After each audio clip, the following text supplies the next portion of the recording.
وجوهكم يوم القيامة ومن زحزح عن النار وأدخل الجنة فقد فاز وما الحياة الدنيا إلا متاع الغرور صدق الله العظيم. وقال رسول الله صلى الله عليه وسلم ألا إن الدنيا عرض حاضر يأكل منها البر والفاجر ألا وإن الآخرة أجل صادق يغزي فيها ملك قادر ألا وإن الخير كله بحذافيره في الجنة ألا وإن الشر كله بحذافيره في النار ألا فاعملوا وأنتم من الله على حذر واعلموا أنكم معروضون على أعمالكم فمن يعمل مثقال ذرة خيرا يرى ومن يعمل مثقال ذرة شرا يرى. وقال رسول الله صلى الله عليه وسلم من خاف أدلج ومن أدلج بلغ المنزل ألا إن سلعة الله الغالية ألا إن سلعة الله الجنة أو كما قال رسول الله صلی اللہ علیہ وسلم. پیارے بھائیوں، دوستوں، عزیز اور بزرگوں، یہ دنیا میں اللہ تعالیٰ نے ہم سب کو امتحانات اور آزمائشوں کے لیے بھیجا ہے. مومن اس دنیا میں پابند ہے، اس لیے فرمایا حدیث پاک میں الدنیا سجن للمؤمن وجنت للکافر. ایمان والے کے لیے دنیا قید خانہ ہے، یہ آزاد نہیں ہے، یہ پابند ہے، اور انکار کرنے والے کے لیے، غیر ایمان والے کے لیے یہ سب کچھ ہے. سمجھ میں آ رہی دوستو عزیز و بات؟ اس لیے اللہ تعالیٰ نے دنیا کی جتنی بھی زندگی دی ہے، عمر دی ہے، یہ جوانی دی ہے، یہ ہماری اپنی نہیں ہے، یہ اللہ کی دی ہوئی امانت ہے. اس لیے ہم جیسے چاہیں ویسے نہیں گزار سکتے، اللہ جیسا چاہے ویسے اسے گزارتا ہے. سمجھ میں آ رہی بھائی بات؟ اس لیے کسی کے انتقال کی خبر سنتے ہیں تو کیا پڑھتے ہیں؟ انا للہ و انا الیہ راجعون، کہ ہم اللہ ہی کے پاس سے آئے ہیں اور کس کے پاس لوٹ کر جانا ہے؟ بولو، اللہ کے پاس. یہاں رہنا نہیں ہے.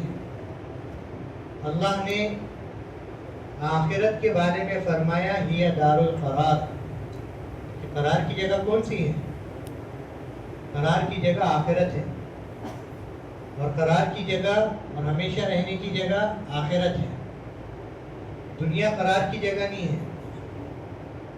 اس لیے اللہ تعالیٰ نے فرمایا تلک الایام نداولها بین الناس، کہ دنیا میں ہم دنوں کو بدلتے رہتے ہیں.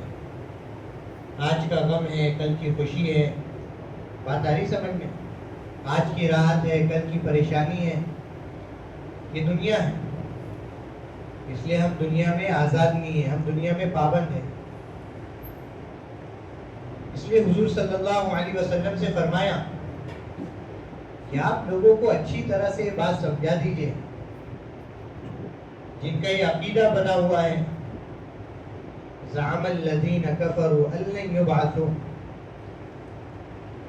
کہ کیا یقین کرتے ہیں، کیا عقیدہ ہے کہ ٹھیک ہے ہم دنیا میں جیسے چاہیں زندگی گزار لیں، مر جائیں گے، مرنے کے بعد دوبارہ زندہ نہیں کیے جائیں گے. اللہ تعالیٰ فرما رہے میرے محبوب صلی اللہ علیہ وسلم یہی تو دھوکہ ہے، اور اسی دھوکے سے آپ کو سب کو نکالنا ہے.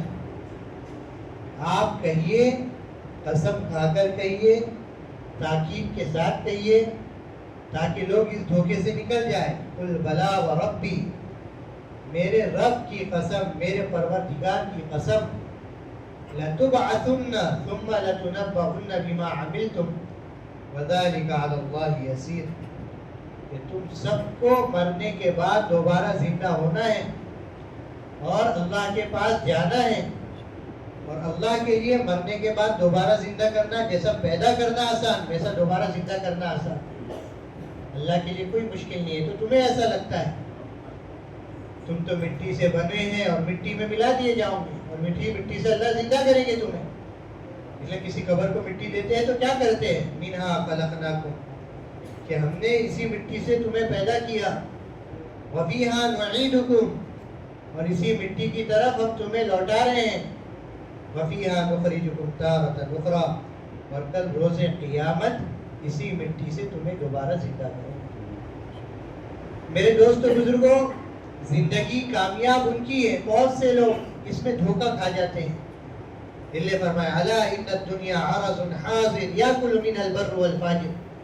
یہ دنیا ایسی نظر آتی ہے، یہ تھوڑا سا سامان ہے. یہی وجہ ہے کہ دنیا میں تو اللہ سب کو دے دیتے ہیں، فاجر اور فاسق نہ ماننے والوں کو بھی دے دیتے ہیں.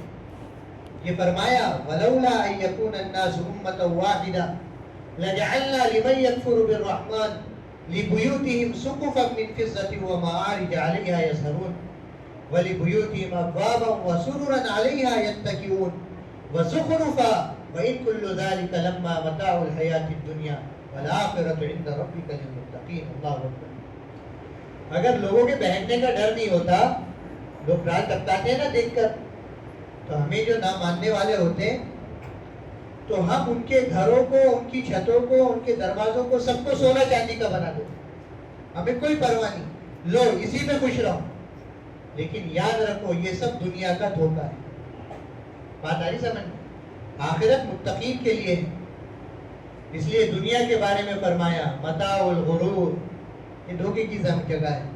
اور آخرت کے بارے میں فرمایا ہی دار القرار، وہ قرار کی جگہ ہے. اس لیے دوستو بزرگوں، اس دنیا میں جو کچھ اللہ نے دیا ہے اس سے آخرت بنانا ہے.